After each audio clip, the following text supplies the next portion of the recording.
लिए दोबारा नौजवानों को भी अपना किरदार अदा करना पड़ेगा। सर नौजवान चाहते हैं तब्दीली, तो आपके ख्याल में क्या आज तब्दीली आई है। पिछली मरतबा जब आजम सवाती को गिरफ्तार किया था तो बड़ी बदतमीजी से गिरफ्तार किया था। तो आजम सवाती उनके टीचर हैं, उन्होंने पिछले 1.5 महीने में तमीज़ सिखाई है। आज सुबह बाकायदा मजिस्ट्रेट आए, पेपर पेश किया और कानून के मुताबिक इज्जत के साथ गिरफ्तार किया। तो तब्दीली इतनी तो आई है और भी आई। सर कहा जाता है कि इमरान खान साहब जो है वो इस्तीफा लेने जाते हैं और दे के आ जाते हैं इस्तीफा हर मरतबा, ये सर कैसे देखते हैं? पॉलिटिकल स्ट्रेटजी है, पॉलिटिकल पार्टीज की, देना है या लेना है जो भी है वो उनका अपना डिसीजन है। और मैं इसको देखूं तो स्मार्ट मूव है। इस वक्त पूरे पाकिस्तान को इस फैसले से उन्होंने बांधा हुआ है। लेट्स सी, मेरे ख्याल में अक्लमंदी यही होगी कि सारे स्टेक होल्डर्स बैठ के बातचीत करें और पाकिस्तान को इलेक्शन पे ले जाएं। सबकी फेस सेविंग हो जाएगी, सबकी इज्जत बच जाएगी। लेकिन अगर मजीद कंट्रोवर्सी में लेकर जाएंगे तो मेरा मुल्क पहले ही इकोनॉमी कहाँ पे है, बाकी चीज़ें आपको आइडिया है इसका। सर ये जो तमीज़ सिखाई है सवाती साहब ने सिखाई है या फिर जो तब्दीली हुई है सिपा सालार की अभी नहीं हुई, वजह से 29 को होगी। जी जी तमीज़ जो है ना वो आदम सवाती ने सिखाई है। Adam Swati is a good teacher और मेरे ख्याल में अगर सारे लोग ये तमीज़ सिखाना शुरू कर दें तो आहिस्ता आहिस्ता तमीज़ आ भी जाएगी। अफेक्टिव यूथ के लिए यूथ को अपने बॉक्स को तोड़ के उससे बाहर निकल कर सोचना पड़ेगा। खुल के सोचो, खुल के बोलो, इख्तलाफ को बर्दाश्त करो और जो सवाल आपके दिमाग में है उसको सामने रखो। अगर कोई दलील आती है तो ठीक है, वरना फिर सामने रखो। इमरान भाई मोहसिन दावड़ को रोक लिया, वो कहता है कि अभी भी एक्टिव है हवालदार, और साथ ही आजम स्वाति को भी पकड़ लिया। मतलब चेंज नहीं आया नए आर्मी चीफ के आने से? अभी नहीं आए ना, आएंगे तो देखेंगे फिर क्या होता है। आप वैसे मैं सीरियसली आपको बताऊं, ये चीज़ें ऐसे डिस्कस भी नहीं होनी चाहिए। एक 22वें ग्रेड का ऑफिसर है, अगर वो चेंज हो गया तो ठीक है, उसको नॉर्मल लें आप लोग। और मैं किसी को अंडरमाइन नहीं कर रहा, नीचा नहीं दिखा रहा, लेकिन मैं बाकी सबके साथ ज्यादती नहीं कर सकता कि एक दूसरा ऑफिसर जो है उसकी कोई इज्जत नहीं है, उसका नाम ही कोई नहीं जानता, और एक आर्मी चीफ बन जाए तो सारी दुनिया उनका नाम जानती है। This is not good. बाकी मुल्कों में ऐसा नहीं होता। यानी आप में से कोई मुझे बता सकता है कि इंडिया का आने वाला मुतवक्का आर्मी चीफ कौन है अगला? अफगानिस्तान का कौन है अगला? बांग्लादेश का कौन होगा अगला? क्या आप मुझे बता सकते हैं? पूरी दुनिया को बता था कि हमारे कौन से चीजें में देखने आना है। पुलिस के आईजी का नहीं बता। हाँ, आप ये बता सकते हैं कि आईजी पुलिस कौन होगा अगला, या 10 बंदों के नाम दे दें? तो नहीं होता ना वो। अब बदकिस्मती पाकिस्तान की ये है कि हमने यहाँ पे बुत तराशे हैं, बुतों को तराशा है और बुत बना के फिर उनकी पूजा की है।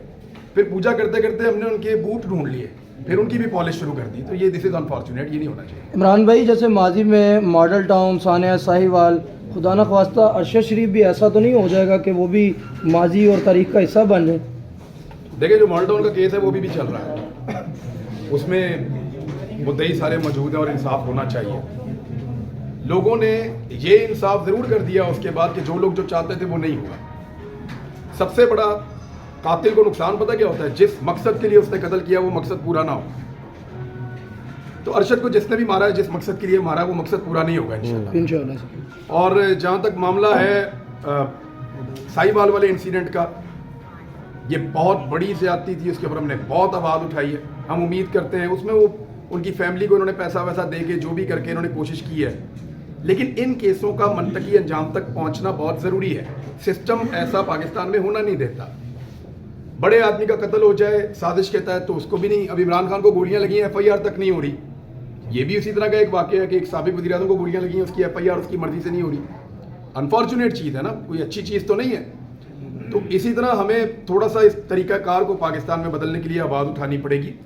और अरशद भाई का जो कत्ल का मामला है, फाइनली उनकी फैमिली ने ये बताना है कि वो इस जो उनको इंसाफ फराहम करने वाले इदारे हैं वो उनसे मुतमईन है या नहीं है। लेकिन हम सारे यहाँ पे मौजूद हैं उनकी सपोर्ट के लिए।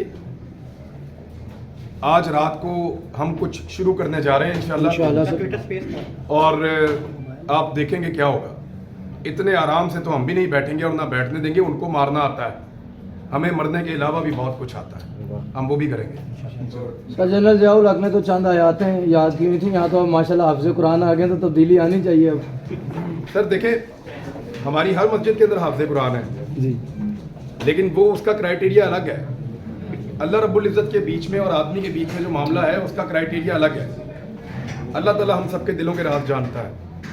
तो आप इन मामलात में आप यानी हज़रत उमर फारूक रज़ी अल्लाह तआला अन्हु के पास बेशुमार हाफ़िज़ कुरान और बहुत बहुत बहुत ज़बरदस्त शानदार सहाबा कराम थे रज़ी अल्लाह तआला अन्हुम। लेकिन जब सिपा सलार की चॉइस होती है तो वो फिर क्राइटेरिया उनका अलग होता था। तो मैं और ज़्यादा इस पे इसलिए नहीं कहना चाहता कि अभी एक नई चीज़ है वो कंट्रोवर्शियल ना हो, लेकिन ये एक इजाफी खूबी तो हो सकती है सर मोहसिन बेग के साथ जो इजाफी तस्वीर आई खूबी तो है, हो सकती है, लेकिन ये बहुत सारी चीज़ें भी मोहसिन होती बेग के साथ जो तस्वीर आई है वो क्या मैसेज देती है? क्योंकि मोहसिन बेग ने कहा था खान तू तो गयो। अब मोहसिन बेग साहब की सबके साथ होंगी तस्वीरें और लोगों के साथ भी होंगी, और आसिम मुनीर साहब की बहुत सारे लोगों के साथ तस्वीरें होंगी, हो सकता है मेरे साथ भी हो, लेकिन अब डिपेंड करता है कि कोई उसको लेकर आता है या नहीं लेकर आता सामने। परवेज इलाही साहब ने कहा कि नौजवानों की नुमाइंदगी